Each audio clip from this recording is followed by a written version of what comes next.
everyone, good afternoon. Happy Sunday po sa lahat. So, ayan ang ating task ngayon.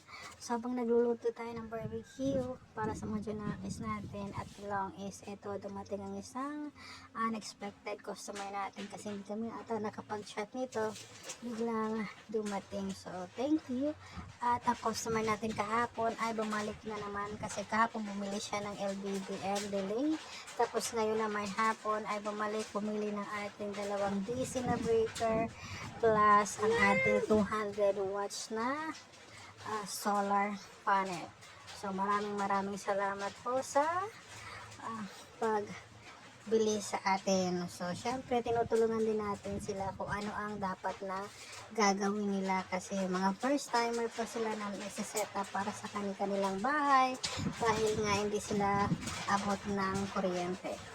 So ayan, maraming salamat po.